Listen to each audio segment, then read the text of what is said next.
What's up, everyone? This is your host, Ghost, coming to you live with another wonderful video. How is everyone doing today? Doing well myself. Man.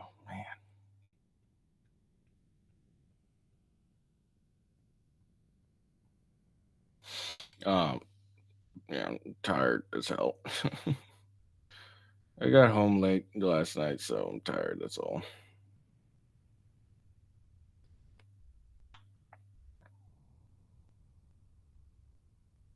Hold on, just moving stuff around. Yeah. So, got a few things we're going to talk about. We're going to watch the press conference Biden had yesterday. I made a few gaffes. We'll see how the rest of it goes. Yeah. And I really have no energy right now today. I really don't have any.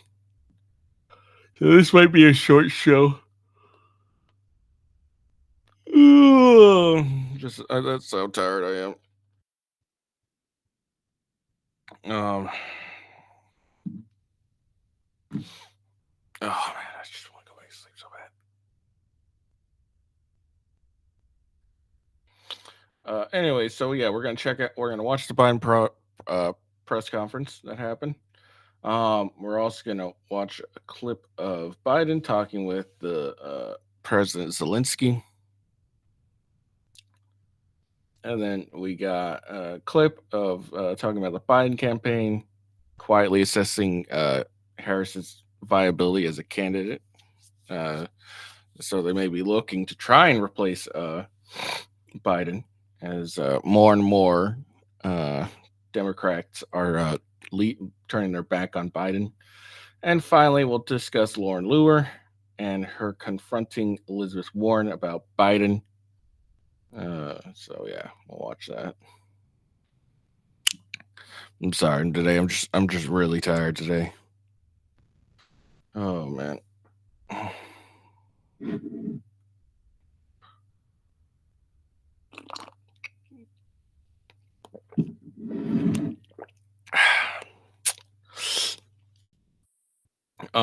Let's see.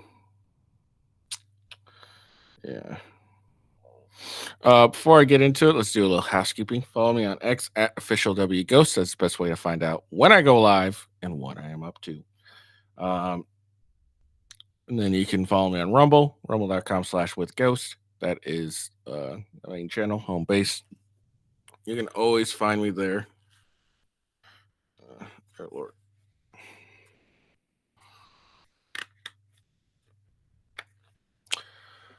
And of course, YouTube, youtube.com/withghost, twitch.tv/officialwithghost.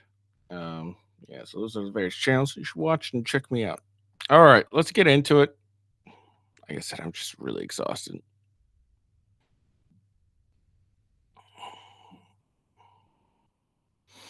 So here we go.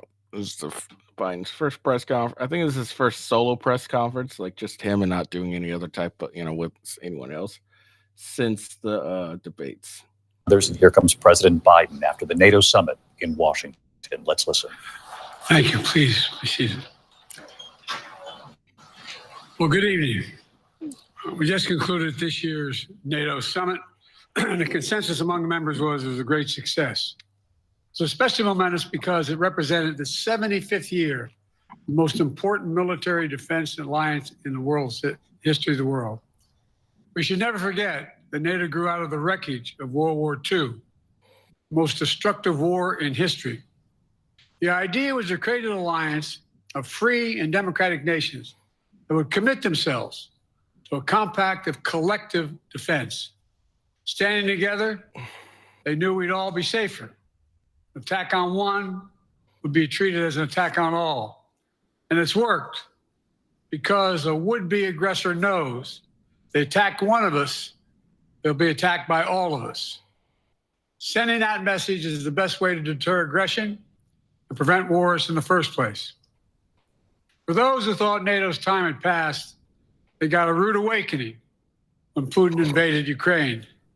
Some of the oldest and deepest fears in Europe roared back to life because once again, a murderous madman was on the march.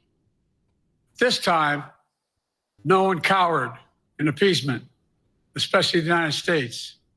We collected intelligence that Russia was planning to invade Ukraine months before the invasion. I directed the intelligence community to be a significant amount of intelligence be declassified so I could start That was a giant stutter there, wasn't it? building an international coalition to oppose the invasion. Then in February, some of you remember, I warned the world that the invasion was imminent. I rallied a coalition of 50 nations from Europe to Asia to help Ukraine defend itself. Many foreign policy experts thought as Putin amassed Russian forces just 100 miles north of Kyiv, the capital of Ukraine, but Putin thought it was the mother home of Russia. The capital would fall in less than a week. Fuck. But the Ukrainian people, backed by a coalition to help build, stopped them. Today, Kyiv still stands, and NATO stands stronger than it has ever been. During the week of this summit, several heads of states made it a point in their statements to thank the United States and to thank me personally for all that NATO has achieved. NATO is not only stronger, NATO is bigger because we led the charge to bring in Finland and Sweden into the alliance. And it makes a gigantic difference. Excuse me. Meanwhile, my predecessor has made it clear. His voice doesn't sound any better. Does he have a cold today, CNN? Is that what we're going to go with now? Today he also has a cold? Because his voice, it sounds slightly better than the debates, but not much. He has no commitment to NATO. He's made it clear that he would feel no obligation to honor Article 5. He's already told Putin, and I quote, Now, to be fair, he said he doesn't feel the reason to honor Article 5 if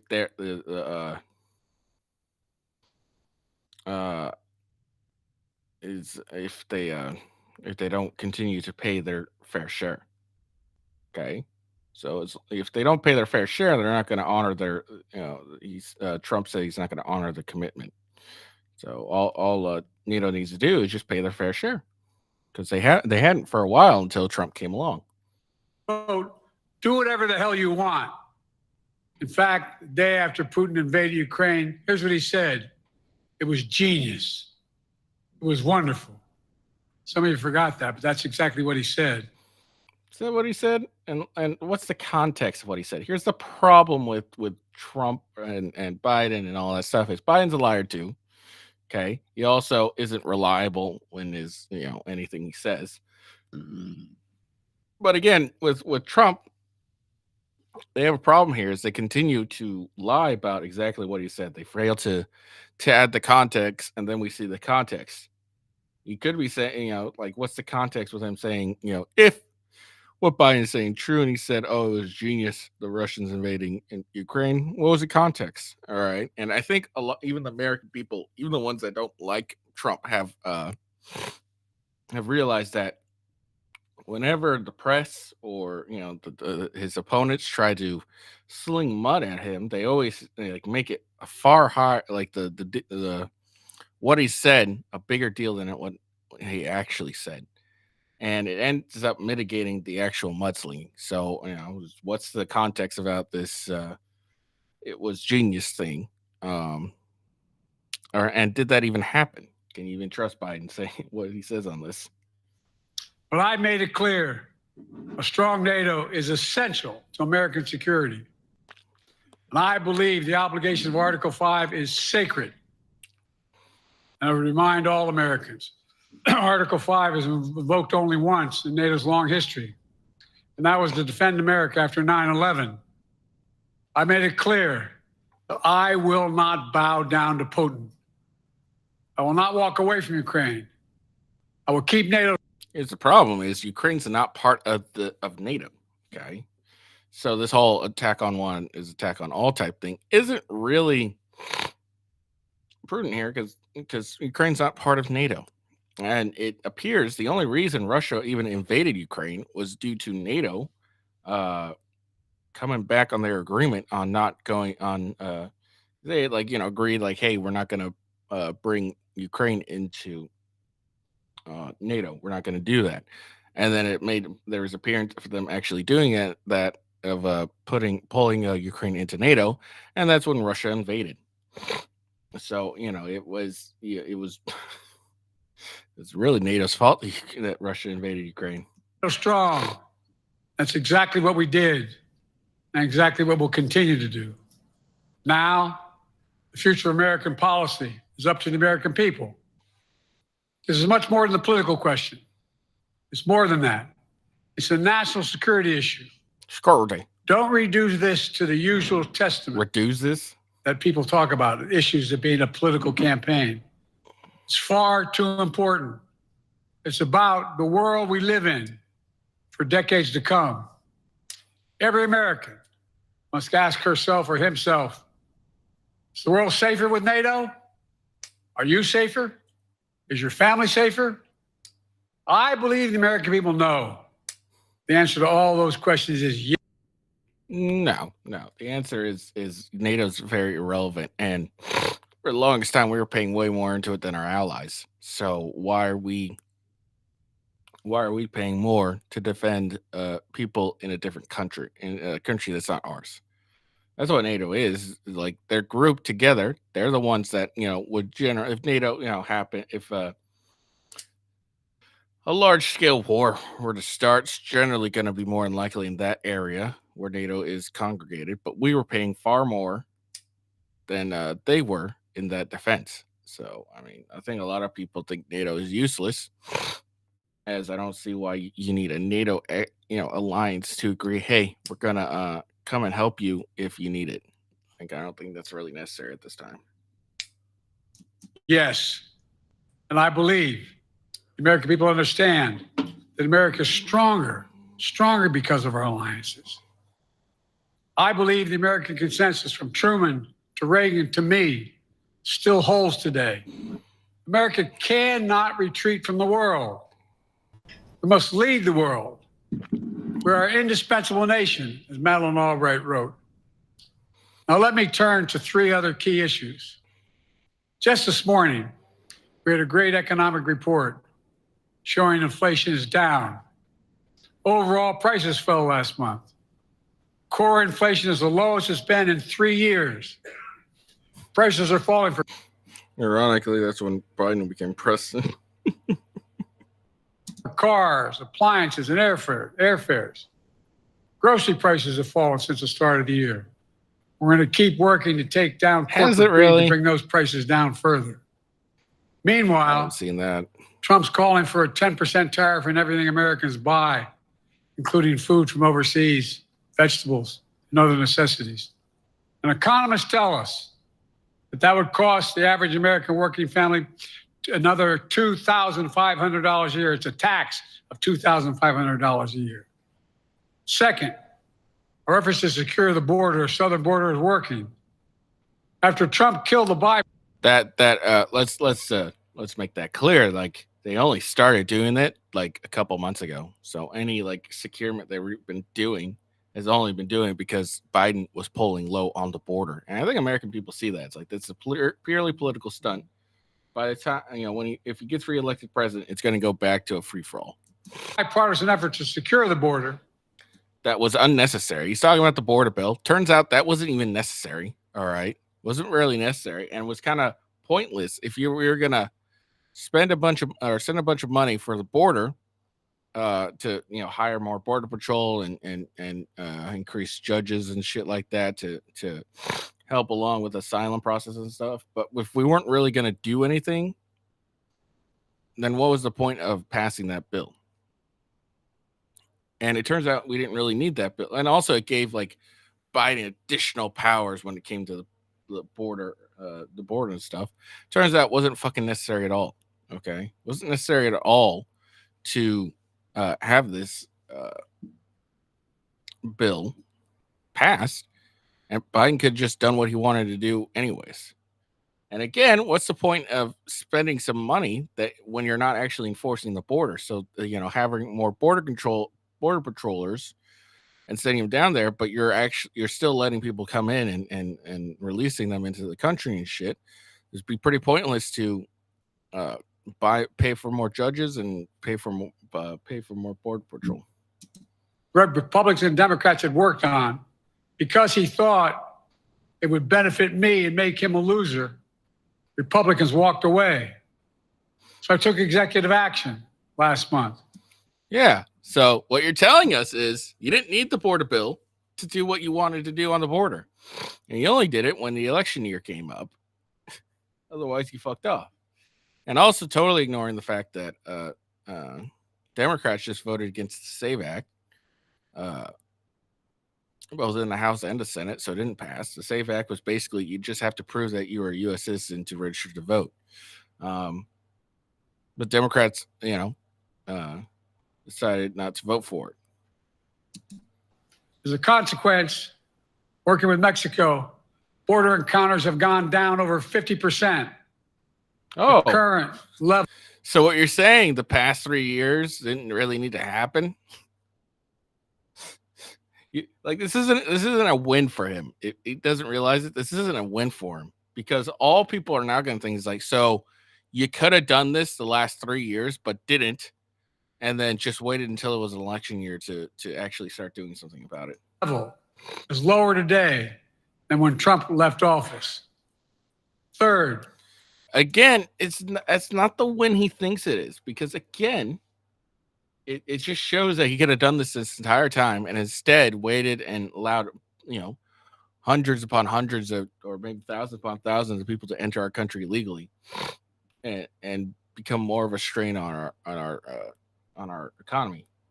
And he could have done something about it all the way, all along, and chose not to. It's not a win for him. Like this border stuff isn't actually a win for him.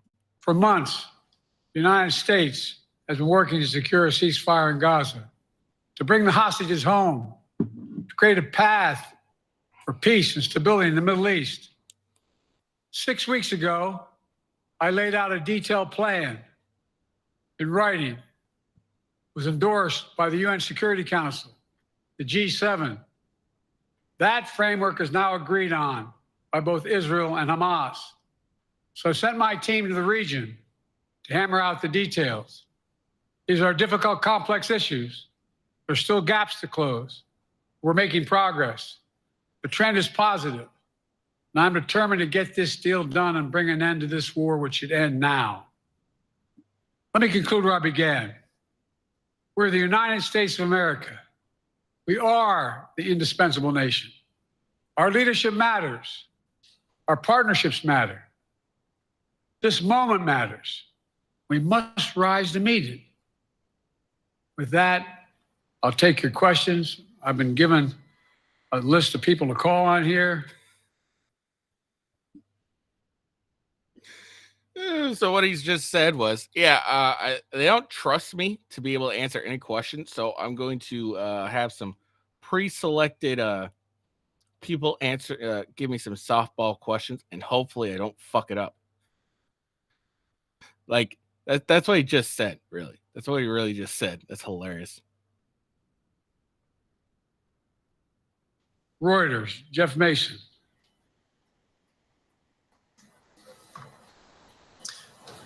Mr. President, your political future has hung over the NATO summit a little bit this week. Speaker Pelosi made a point of suggesting that your decision on whether to stay in the race was still open. George Clooney and a handful of lawmakers have called on you to step aside. It's about, I think, 15 now. 15 Democratic senators or congressmen, either House representatives or senators have all, like, I think it's up to 15 now, of saying that Biden needs to drop out. Reuters is reporting tonight that UAW leadership is concerned about your ability to win. UAW just endorsed me, but go ahead. Thank you. My question for you is, how are you incorporating these developments into your decision to stay? And separately, What concerns do you have about Vice President Harris's ability to beat Donald Trump if she were at the top of the ticket? Look, I wouldn't have picked Vice President Trump to be vice president. Hey, Trump's vice president now. Oh my God, dude. How embarrassing is this? Like, I shouldn't laugh, but it's just so sad at this point. Like, seriously. Oh my fucking God. Like, I really shouldn't be laughing. It's not funny, but it is at the same time. All right. He just called him Vice President Trump. So Trump's vice president now. Awesome. So I think she's not qualified to be president. So let's start there. Number one. The fact is that the consideration is that I think I'm the most qualified person to run for president. I beat him once, and I will beat him again. Secondly, the idea, I served in the Senate a long time. The idea that senators and congressmen running for office worry about the He's had this giant cough like this entire fucking time. Like, it's not a good deal. ticket is not unusual. And I might add, there are at least 5 presidents running or incumbent presidents who had lower numbers than I have now, later in the campaign. So there's a long way to go in this campaign. And so I'm just going to keep moving. And because, look, I got more work to do. We got more work to finish. There's so much, we've made so much progress. Think about it. The fuck did he just say? I had like there's been other presidents, incumbent presidents, and I have better polls than them. And their polls must have really fucking sucked. Think about where we are economically relative to the rest of the world. Name me a world leader who wouldn't want to trade places with our economy. We've created over 800,000 manufacturing jobs, 1.5 million. So things are moving. We got more to go. Working class people still need help. Corporate greed is still at large. Their prices, the corporate profits have doubled since the pandemic. They're coming down. And so I'm optimistic about where things are going. Danny Kemp, AFP. Thanks. Thank you, Mr. President. I wanted to ask you about you mixed up Presidents Zelensky and Putin earlier today. That's right.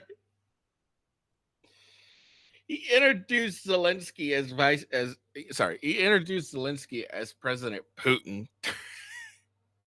And then I had to go back and correct his mistake.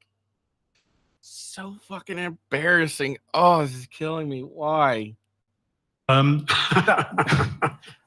It's not funny, Joe. It's not funny. You mixed up Putin and Zelensky. You now have sort of your key allies, including the British Prime Minister, the President of France, the German Chancellor having to step in and make excuses for you on that. Officials here are saying off the record that your decline has become noticeable. Hasn't this now, frankly, become damaging for America's standing in the world? Thank you. Did you see any damage to our standing by leading this conference? Yes. Have you seen a more successful conference? What do you think? And the Putin piece, I was talking about Putin and I said, and now. Yeah. And then you just gaffed and called Vice President Harris Trump. You just said Trump's your vice president. At the very end, I said, Putin. I said, no, I'm sorry. He fucked it up. He fucked it up again. He's like, I said, Putin. I said, no, Putin. And I said, and now, at the very end, I said, Putin. I said, no, I'm sorry, Zelensky. And then I added 5 other names. Look, guys, the idea anybody suggests that we haven't had an incredibly successful conference. How many times did you hear in that conference?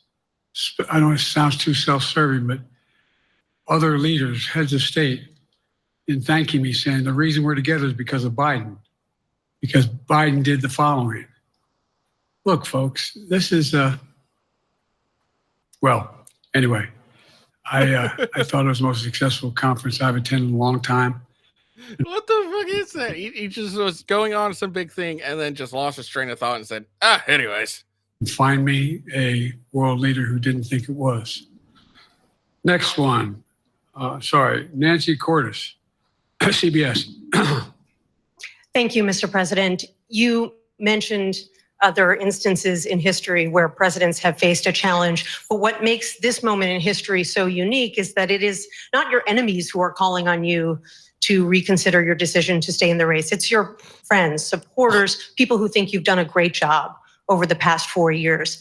Have you spent time thinking about what it would mean for your legacy, which you've worked decades to build, if you stay in the race, despite the concerns that voters say they have, and you lose to someone who you yourself have argued is unfit to return to the Oval Office? Well, look, I'm not in this for my legacy. Oh, bullshit. I'm in this to complete the job I started. As you recall, understandably, many of you and many economists thought my initial initiatives that I put forward, can't do that, it's going to cause inflation, things are going to skyrocket, the debt's going to go up.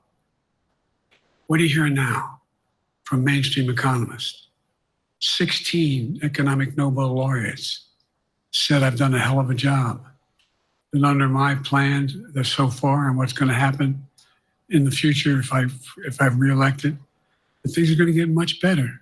Okay, why the fuck should I care what 16 Nobel people say? Like, honestly, like, why should I give a fuck about them?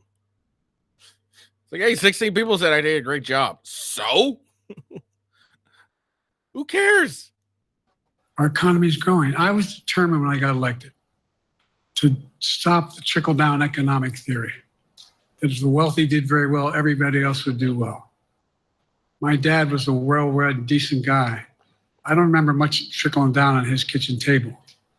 Middle-class people and working-class people need help.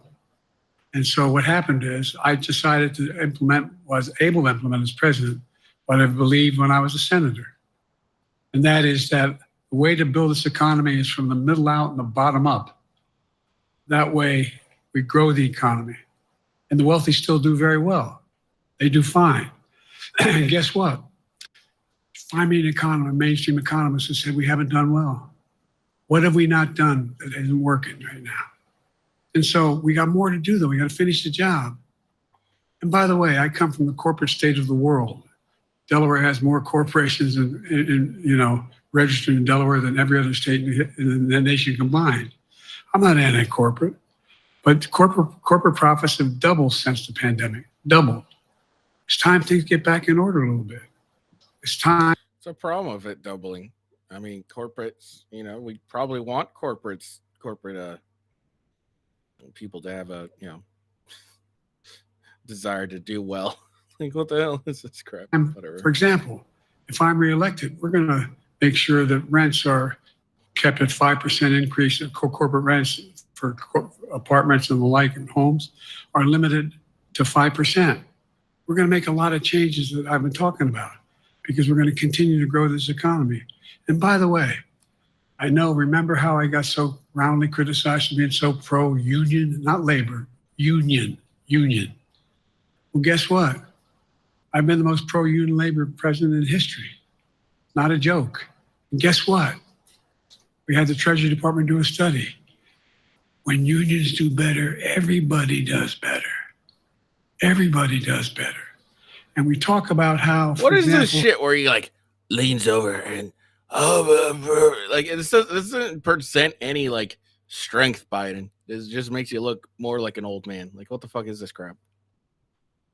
And remember when we talked about getting the computer chip industry back in the United States? Used to be 40% of the industry. We invented the chip. 40% of the industry was in the United States. And former presidents decided that the best way to do it is find the cheapest labor in the world, send the product over there and import what the product was. And so what did I do? I was told not to go over to Europe, I mean, to Asia, including Europe, but Asia. And I remember going to South Korea, convincing them to invest $20 billion in the United States to build. Just by the fact that he always lies about like any stories of his past, I'm gonna say he's lying about this. I don't know. Computer chip factories. And I asked why when they finally decided to do it.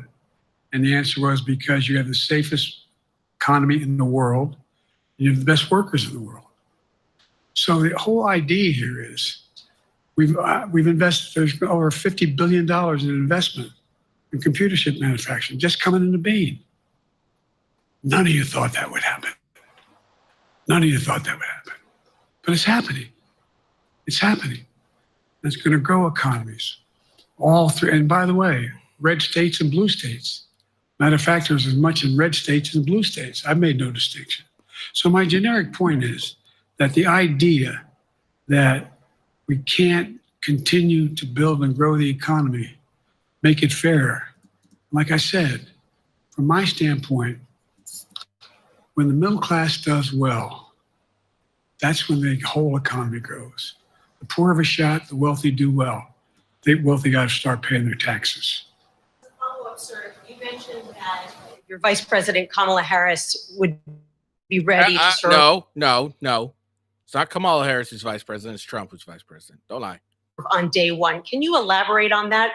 What is it about her attributes and her accomplishments over the last 4 years that make her ready to serve on day one if necessary? First of all, the way she's handled the issue of freedom of women's bodies to have control over their bodies. Secondly, her ability to handle almost any issue on the board. This was a hell of a prosecutor. She was a first-rate person, and in the Senate, she was really good. I wouldn't have picked her unless I thought she was qualified to be president. From the very beginning, I made no bones about that. She is qualified to be president. That's why I picked her. Felicia Schwartz, Financial Times. Thank you, Mr. President. Presidency is the most straining job in the world, and it's 24/7. How can you say you'll be up for that next year, in 2 years, in 4 years, given the limits you've acknowledged that you have today? The limits I've acknowledged I have? There's been reporting that you've acknowledged that you need to go to bed earlier and your evening around 8. Yeah. There's reports that from the White House that Biden's only good for 6 hours a day. Like he's only able to like be effective for 6 hours a day. That's not true. Look, what I said was, instead of my every day starting at 7 and going to bed at midnight, it'd be smarter for me to pace myself a little more. And I said, for example, the 8, 7, 6 stuff, instead of starting a fundraiser at 9 o'clock, start at 8 o'clock. People get to go home by 10 o'clock. That's what I'm talking about. I'm not talking about, and if you look at my schedule since I made that stupid mistake in the campaign, in the debate, I mean, my schedule has been full bore. I've done, where's Trump been? Riding around in his golf cart, filling out his scorecard before he hits the ball? Yeah. So what's wrong with Trump? Like he's not running a country.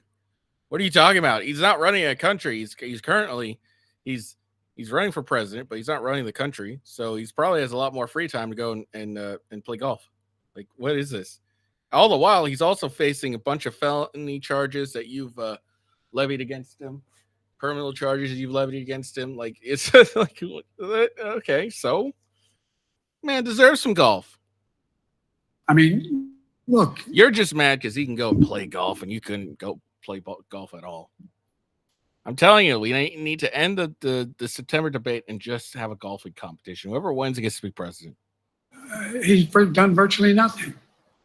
What's he need to do? I don't know how many, don't hold me to it, roughly 20 major events, some with thousands of people showing up. And so I just think it's better. I always have an inclination, whether I was playing sports or doing politics, just to keep going, not stop. I just got to just pace myself a little more, pace myself. And the next debate, I'm not going to be traveling in the 15 time zones a week before. Anyway, that's what it was about. That's what it's about. And Dude, I don't know if I'm tired or I just don't fucking understand what the fuck he's talking about. Is it just me? Is it just because I'm tired or does anyone know what the fuck he's talking about? by the way, even with that, I love my staff, but they add things all the time. Very. Hold on. So now he's accusing his staff of adding untrue statements. Like, what the fuck? Okay. I'm catching hell from my wife for that. Anyway. I'm sorry, Zeke Miller, Associated Press. Thank you, Mr. President. Two questions for you. First, on the NATO summit, President Zelensky, in your meeting with him, he pressed you to lift your limitations on the Ukrainian use of American weapons, saying that, in his public remarks afterwards, saying that Ukraine cannot win the war unless those limitations are lifted. Are you reconsidering your position on that? And then secondly, following up on Felicia's question there, leaders of your own party have said that they're not worried about that debate. They're worried about the next bad night and the bad night after that. How can you reassure the American people that you are up to the task and that there won't be more bad nights at a debate stage or somewhere else? First thing about Look, you asked him two questions back to back. He's not going to be able to handle that. Zelensky asking for the ability to strike deep into Russia. We've allowed Zelensky to use American weapons in the near term, in the near or abroad, into Russia. Whether or not he should be attacked. For example, should Zelensky, he's not. If he had the capacity to strike Moscow, strike the Kremlin, would that make sense? It wouldn't. Question is, what's the best use of the weaponry he has, the weaponry we're getting to him? I've gotten a more long-range capacity, as well as defensive capacity.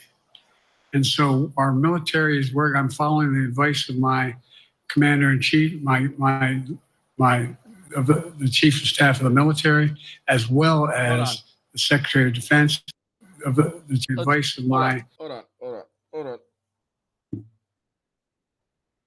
Let's go back in here. Let's go back and listen to that again. All right. His what? Commander-in-chief, the chief of staff of the military, as well my is where I'm following the advice of my commander-in-chief. So it's commander-in-chief. So did Biden just confirm that he's not the commander-in-chief? He's confirming someone else's. Obama, is that you? The chief of staff of the military, as well as the Secretary of Defense and our intelligence people. And we're making a day-to-day basis on what they shouldn't go, how far they should go in. That's a logical thing to do. Second question related to Bad nights, sir. How can you reassure the American people that you won't have more bad nights, whether they be on a debate stage or it's a matter of foreign policy? Well, I tell you what, best way to assure them is the way I assure myself. And that is, am I getting the job done? Am I getting the job done? Can you name me somebody who's gotten more major piece of legislation passed in 3.5 years? I created 2,000 jobs just last week. So if I slow down, I can't get the job done. That's a sign that I shouldn't be doing it. But there's no indication of that yet. None. Again, is it just because I'm tired, or does anyone understand what the fuck he's saying? Like, I don't know. Maybe I'm just tired and I'm not giving him his due. But just remember that he just admitted that the commander-in-chief, that someone is controlling him. We got here.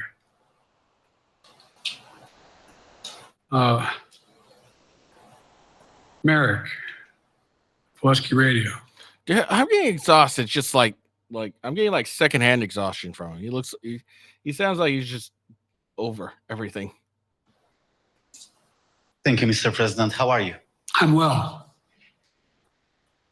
The elections in the US have consequences around the world. You have pretty high standing in Europe. I just asked President Macron about you, and he said we are happy to have him as the President of the United States. Yeah, because they can get away with anything. there's a concern. Many people in Poland and across Europe are worried that the former president may win the election. And there's a lot of concern that Donald Trump may weaken NATO, stop supporting Ukraine, or push Ukraine to give up territories to Russia. They're correct. And yourself was warning just 2 minutes ago about it. So my question is, do you think that Europe will be left on its own if Donald Trump wins the election? And what's your advice to European leaders to prepare for possible US disengagement? Well, look, I think, how can I say this without sounding too self-serving? I'm not having any of my European allies come up to me and say, Joe, don't run. What I hear them say is, you've got to win. You can't let this guy come forward. It'd be a disaster. Be a disaster. I mean, I think he said in one of his rallies, don't hold me to this, recently, where NATO, I just learned about NATO or something to that effect. Foreign policy has never been his strong point. I doubt he said that at all. They just learned about NATO. Considering he's bragged about having NATO pay their fair share. So that's probably not accurate, or it's taken out of context like they normally do with Trump. This is so hard. And he seems to have an affinity to people who are authoritarian. That worries, as I tell you, Poland, that worries Europe. That worries Poland. And nobody, including the people of Poland, think that if he wins in Ukraine, he's going to stop in Ukraine. But that's going to be the end of it. And so what I can say is, I think I'm the best qualified person to do the job, to make sure that Ukraine does not fall, that Ukraine succeeds, that the European alliance stays strong. You may recall, no one was talking about Finland joining NATO. I remember talking to Putin right after we got elected in Geneva, and he was talking about what we should do. We couldn't be in Eastern Europe, et cetera. And I said, you're looking for the Finlandization of Ukraine, because you're going to get the NATOization of Finland. And about 4 weeks later, I got a call. Well, that's not true. Probably 5 months later, from the president of Finland, could he come and see me? In my office. I invited him to the Oval Office. We sat down and talked. He said he wanted to join NATO. Could I help? And I did. It wasn't automatic. And then I got a call from the Swedes. I beg your pardon? Old man noise. That's what the caption should have done. Old man noise. And so Finland joined NATO. 800-mile border is a significant, and they were already allies, but they weren't part of NATO. And you heard, I think you heard, maybe, I can't recall whether he said it public in our closed meeting, but he wouldn't mind if he repeated. He said, we decided in Finland, the people of Finland decided they had to be part of NATO. It was in our interest because of the joint ability to be together, to dissuade any attack on Finland. And the same thing with Sweden. It took a lot of selling to some folks, particularly in Turkey and other places, to agree to the expansion. But it expanded, and we're a hell of a lot stronger because of it. We're more secure because of it. And by the way, I was able to get 50 other nations, 50, to support Ukraine. 50. We were able to bring about a coalition of Europe and Asia, Japan and South Korea. I just we talked about AUKUS, and we talked about the relationship between Australia, New Zealand, Japan, South Korea, the United States. We're making the world safer and stronger because we have to deal with the new arrangement that exists in the world. The Cold War is over. The post-war era is over. What is going to replace it? And I respectfully suggest I have a pretty good idea what that should be. I've convinced a lot of people to follow it. We're just going to get stronger. David Sanger. Where's it? Thank you, Mr. President. Be nice, David. Mr. President, the NATO declaration that was issued yesterday was very notable because it described China as a decisive enabler of the war in Ukraine for its provision of critical goods to the Russians. That's part of a broader partnership that seems to have cemented in place in the past 2 or 3 years. I think one that you were a little bit doubtful of when we asked you about it some time ago. So I'd be interested to know whether you have a strategy now of trying to interrupt the partnership between China and Russia, and whether or not in a second term you would pursue that, if you could describe that strategy to us. And along the way, could you also tell us whether you think, just to follow up on Felicia's question, that if you were in a room with Vladimir Putin again, the way you were 3 years ago, or with President Xi, that a few years from now you will be able to go negotiate with them, handle them one-on-one? Well, the first part of the question is, we discussed and I raised in the NATO summit, and others raised, the future of China's involvement, what they're going to do, what they're doing with Russia in terms of accommodating, facilitating. They're getting access to additional. They're not supplying weapons themselves. They're supplying mechanisms for them to be able to get weapons. And China's position is basically, and I've spent more time with Xi Jinping than any world leader has, over 90 hours since being vice president all the way through, for real. And by the way, I handed all my notes. But my point is that Xi believes that China is a large enough market that they can entice any country, including European countries, to invest there in return for commitments from Europe to do A, B, C, or D, or not to do certain things. What's happened is we had a long discussion about what we have to make clear. China has to understand that if they are supplying Russia with information and capacity, along with working with North Korea and others to help Russia in armament, that they're not going to benefit economically as a consequence of that by getting the kind of investment they're looking for. And so, for example, we're in a situation where, and we've reestablished direct contact with China after that, remember the balloon, quote unquote, going down, and all of a sudden things came to an end? Well, we set up a new mechanism. There's a direct line between Xi and me, and our military has direct access to one another, and they contact one another when we have problems. The issue is that we have to make sure that Xi understands there's a price to pay for undercutting both the Pacific Basin as well as Europe, and as it relates to Russia and dealing with Ukraine. And so for example, if you want to invest in China, as you know this area really well, trying to invest in China, you have to have a 51% Chinese owner. You have to make sure that you do by their rules, and you don't have the authority, and you have to provide all access to all the data and information you have.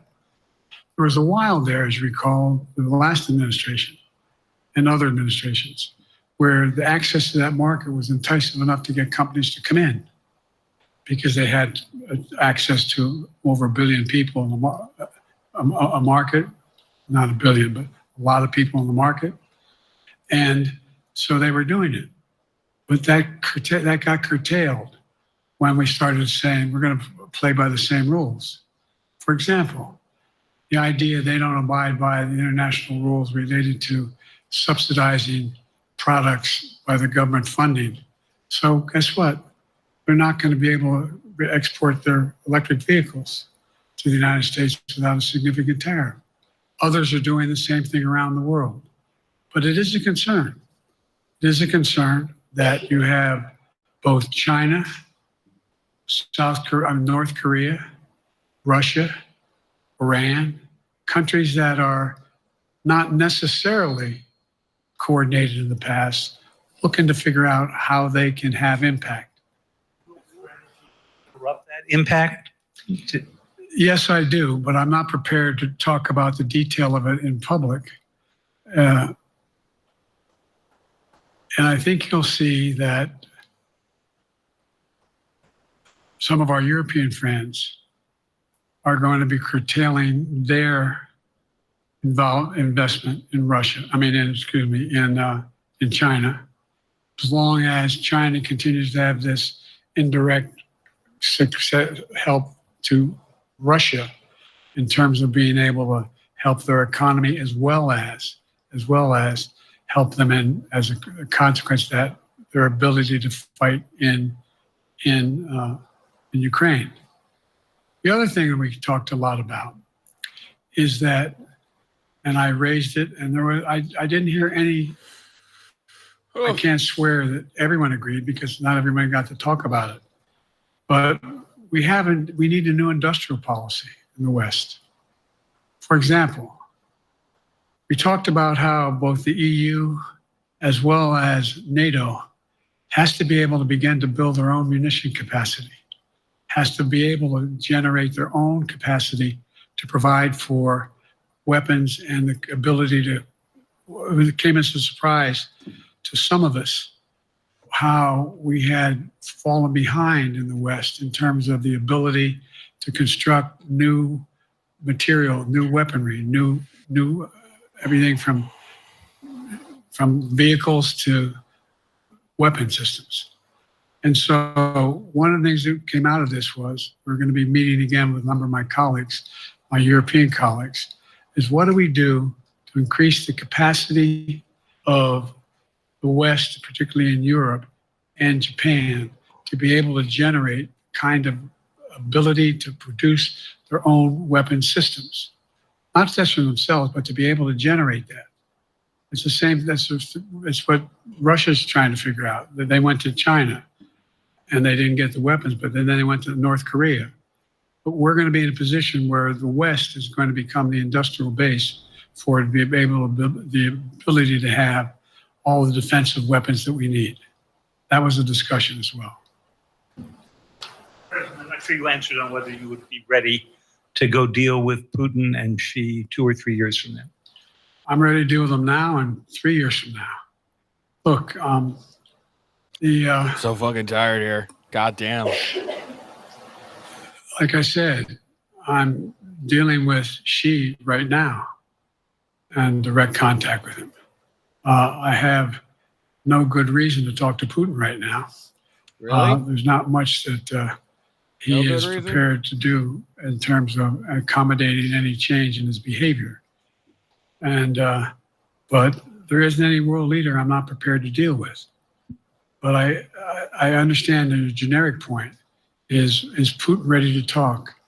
I'm not ready to talk to Putin unless Putin's ready to change his behavior. And the idea, look, Putin's got a problem.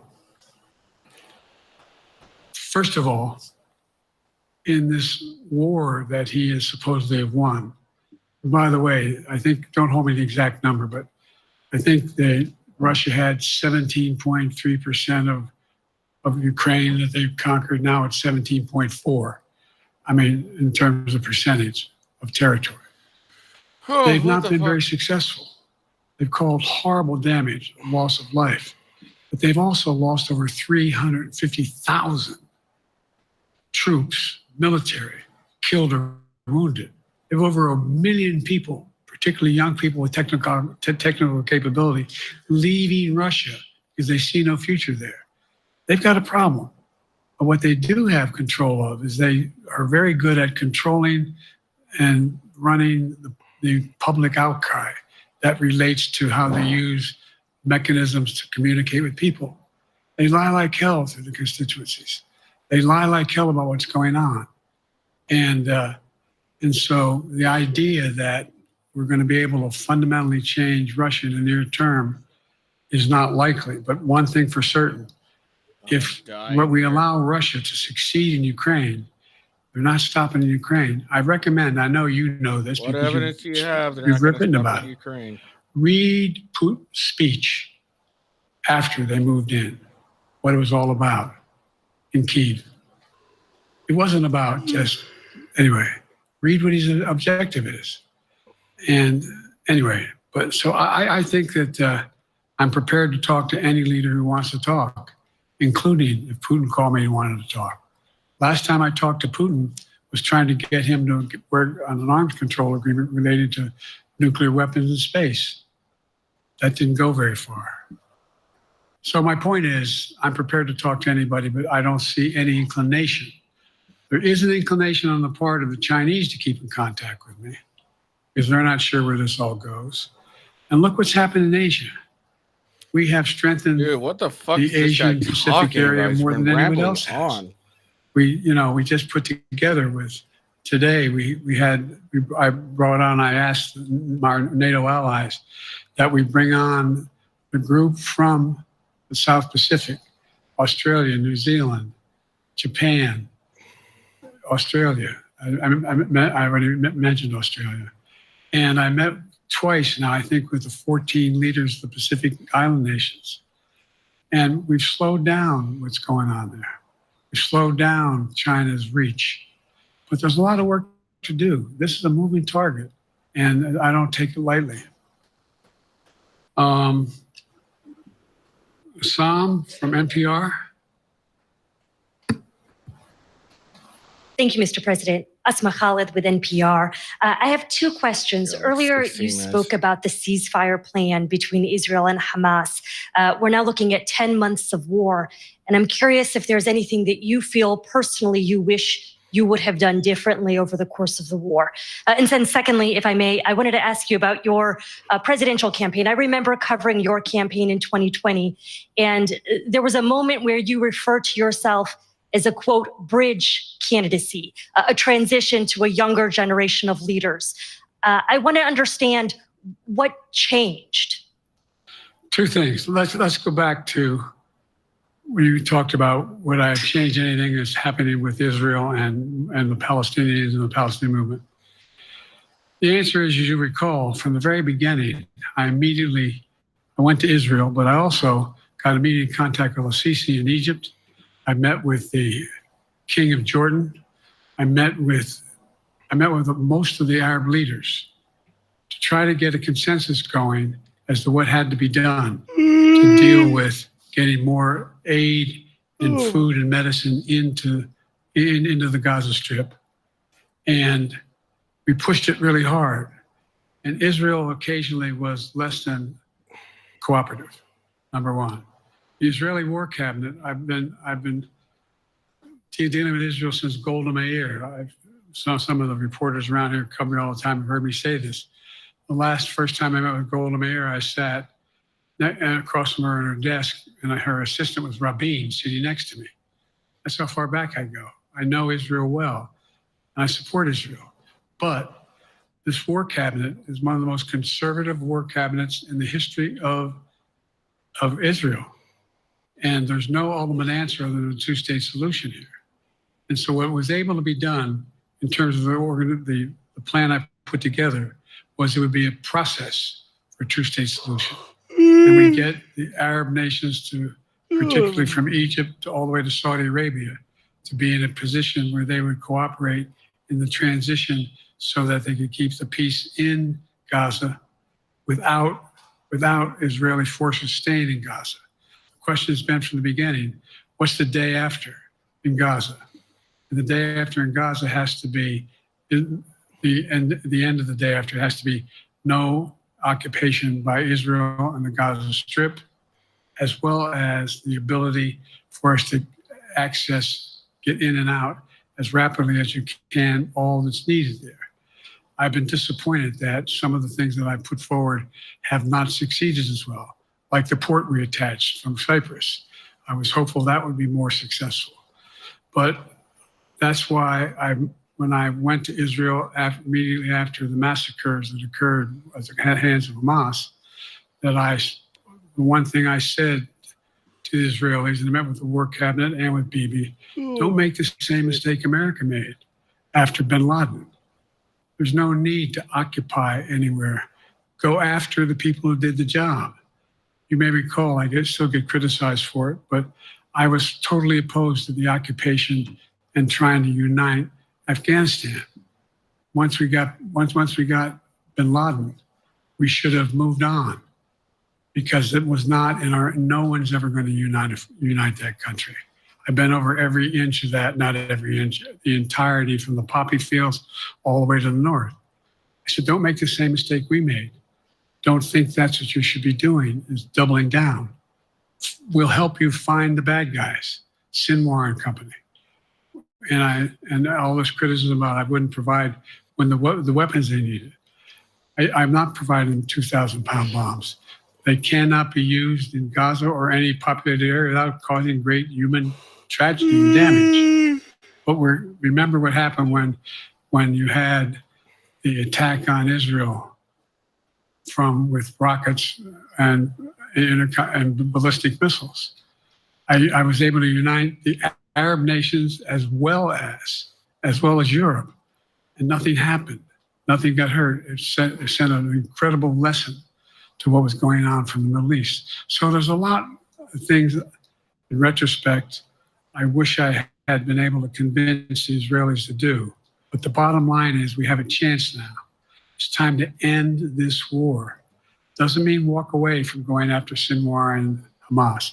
And if you notice, you know better than most, there is a growing dissatisfaction on the West Bank from the Palestinians about Hamas. Hamas is not popular now. And so there's a lot of moving parts. I just have to keep moving to make sure that we get as much done as we can toward a ceasefire, and get those. And by the way, look at the numbers in Israel. I mean, my numbers are better in Israel than they are here. But then again, that's not a good thing.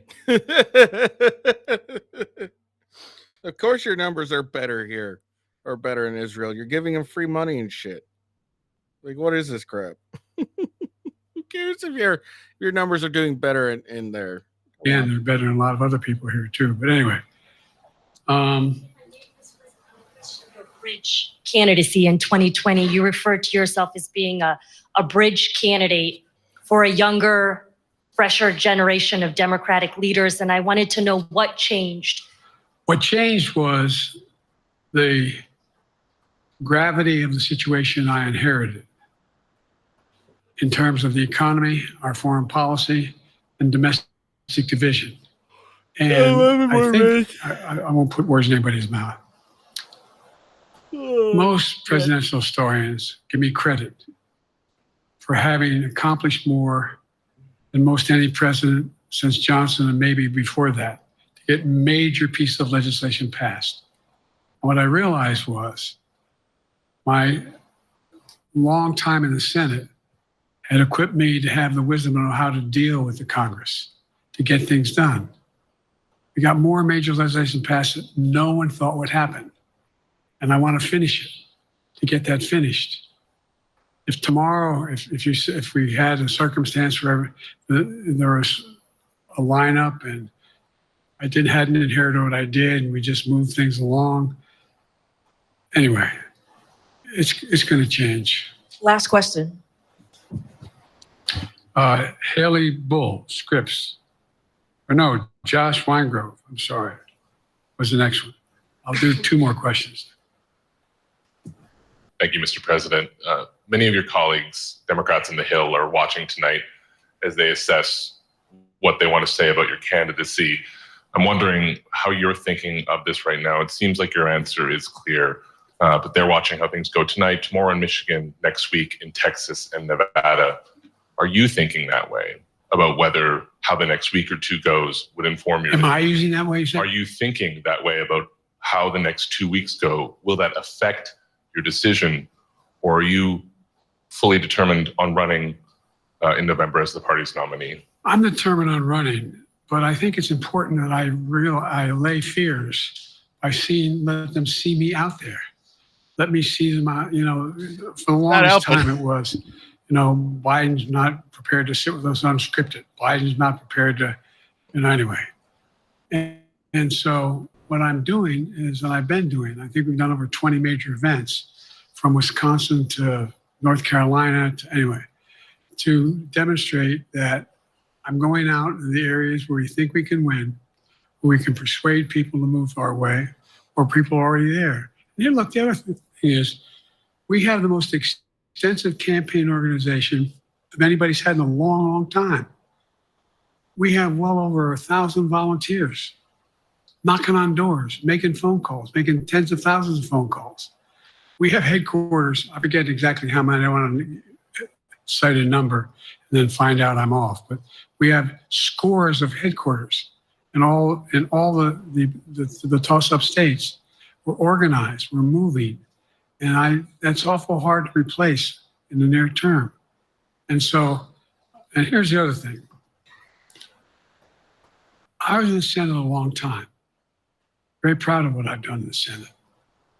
I was chairman of the Foreign Relations Committee for a long time, and I was chairman or ranking member and chairman of the Judiciary Committee. I'm going to be going down to the Johnson Library.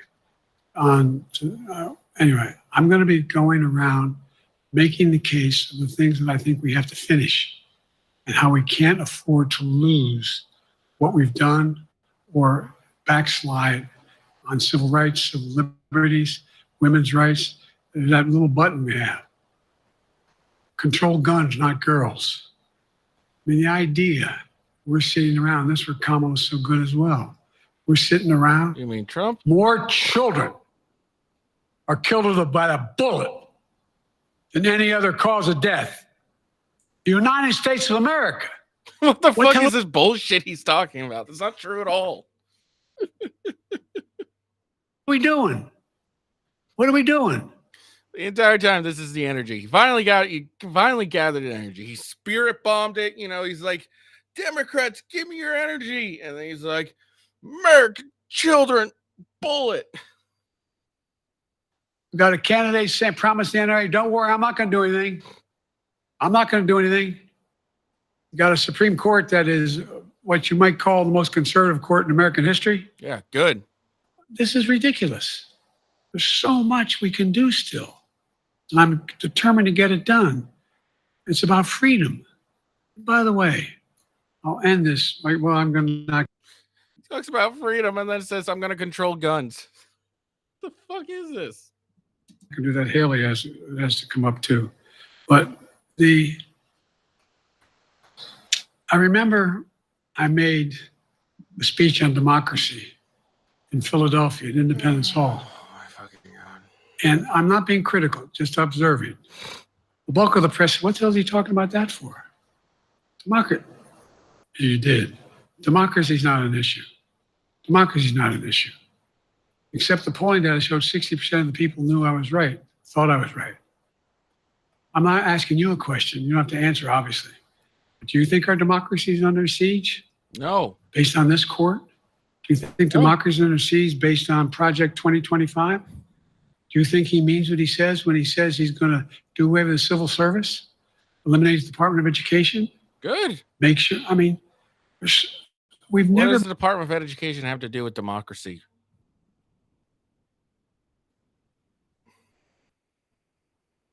Like, seriously, what does the Department of Education have to do with democracy, Joe? Been here before. And that's the other reason why you say, hand off to another generation. I've got to finish this job. Because there's so much at stake. You had some discussions over the past few days with your press secretary about the question of health exams. And you said you take a cognitive test every day in this job. Are you open to taking another physical or test before the election Governor Whitmer of Michigan, for instance, said it wouldn't hurt to take a test. Well, Like seriously, like his whole like, oh, I whatever this shit is. Oh, I take a cognitive test every day. Blah blah blah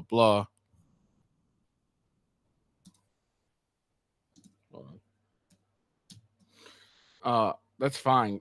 You could claim that. We've heard that you can't handle being, doing much of anything. You can only handle doing stuff 6 hours a day, for 6 hour days at a time. So that doesn't say much. Why don't you take an actual cognitive test like Trump did, and let's see how those results are. look, two things. One, I've taken 3 significant and intense neurological exams by a neurologist. In each case, as recently as February. And they say I'm in good shape, okay? Although I do have a little problem with my left foot because it's not as sensitive because I broke my foot and didn't wear the boot. But I'm good. I'm tested every single day on my neurological capacity, the decisions I make every day. That's not a brag. You're not talk doing to my well. staff. All of you talk to my staff. Sometimes my staff talks a lot. But the fact of the matter is, I don't think you have them telling you that all the major ideas we've undertaken haven't been in part initiated by me. I remember when the staff, I said, I'm going to go to South Korea. We're going to get the chip. What are you doing? I'm going to get Japan and Korea back together again after essentially having hostilities toward one another since the end of World War II. I'm going to move and see that we can expand it. The only thing age does is help you with it. The fuck did he just say? Like seriously, am I just really exhausted, or is he really not saying much of anything? Like I'm not sure at this point. Creates a little bit of wisdom if you pay attention. And so the point I'm making is, I think it's important that if the neurologist tells me he thinks I need another exam, and by the way, I've laid every bit of the record out. Hadn't hidden a thing. What? You ought to ask Trump for his, okay? What are you talking about? I laid dude? it all out. And every single day I'm surrounded by good docs. If they think there's a problem, I promise you, or even if they don't think it's a problem, they think I should have a neurological exam again, I'll do it. No one's suggesting that to me now. The I'll ask you American another people question. are. What are you talking No matter about? what I did, no one's going to be satisfied. Did you have 7 docs? Did you have 2? Did you have? Did you do this? How many times did? So I am not opposed if my doctors tell me I should have another neurological exam, I'll do it. But that's where I am. Haley Bull, Scripps. Thank you, Mr. President. You said you're making decisions on a day-to-day basis when it comes to support for Ukraine. Does that mean you have not closed the door on further considering lifting restrictions for U.S.-made weapons inside Russia? And if I may, your convention is coming up where your delegates are pledged to make you the official nominee. If they have second thoughts, are they free to vote their conscience? Obviously, they're free to do whatever they want, but I get overwhelming support. Overwhelming support. I won, I forget how many votes I won in the primary. Overwhelming. And so tomorrow, if all of a sudden I show up at the convention, everybody says, we want somebody else, that's the democratic process. It's not going to happen. Even if that means they vote for someone else? Sure. Look, I'll end this with this. I served in the Senate a long time. I understand the impetus of candidates running for local office and whether they think Topathy can help them or not. In my state of Delaware, which was a very, at least it was a red state when I started, in terms of we now talk red and blue. I don't recall most of the Democratic presidents winning in my state when I was a candidate. The truth of the matter is I understand the self-interest of a candidate. If they think that, you know, running with Biden at the top is going to hurt them, then they're going to run away. I get it.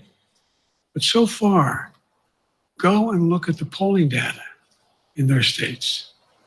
Look at the in-depth, and by the way, I think you'd all acknowledge, and you're all experts. I'm not being solicitous about the president. You're experts on this stuff. How accurate does anybody think the polls are these days? I can give you a series of polls where you have likely voters, me versus Trump, where I win all the time. When the unlikely voters vote, he wins sometimes. The bottom line is all the polling data right now, which I think is premature because the campaign really hasn't even started. I mean, it hadn't started in earnest yet. Most of the time, it doesn't start till after September, after Labor Day. So a lot can happen. But I think I'm the best I believe I'm the best qualified to govern. And I think I'm the best qualified to win. But there are other people who could beat Trump too. But it's awful start from scratch. And, you know, we talk about, you know, money raised. We're not doing bad. We got about $220 million in the bank. We're doing well. So with that, you have any want to follow up on any of that you just asked me? Yes. You earlier explained confidence in your vice president. Yes. If your team came back and showed you data that she would fare better against former President Donald Trump, would you reconsider your decision to stay in the race? No, unless they came back and said, there's no way you can win. Me. No one's saying that. No poll says that. There's a shit ton of polls saying you're not going to win. What are you talking about? Also, what's with this whole whisper thing? It's so creepy. No one's saying that. This is so fucking creepy, dude. Okay. Thanks. This ends tonight's press conference. Thanks, everybody.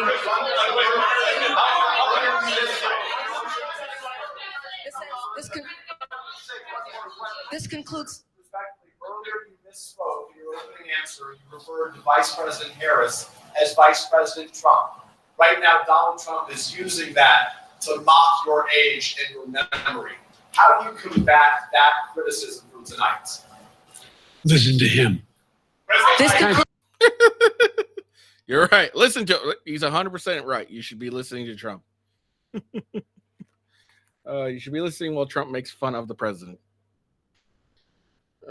I'm assuming what he meant by that is, of course, listen to, I guess, how Trump speaks. I mean, actually, I'm assuming that's what he meant. But all that sounded off is like, hey, listen to what he's saying. He's obviously making fun of me. That's a good thing to do. That's what it sounds like. Fuck, man. I was so goddamn exhausted from that. I don't understand half the shit he fucking was talking about. I don't know, again, if it was just because I'm exhausted or did he really just not make any sense? And then he just called, just named Trump the vice president. So, what the fuck is going on? Look, that's all I got for you today. That thoroughly exhausted me. There was just sheer stupidity.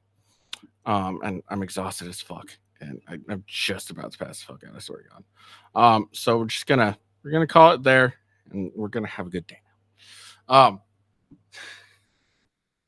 Like, what is with that creepy whisper he always does? Like, it's so weird. This is so fucking weird. All right, it's so weird. I don't get it, but whatever. I don't care.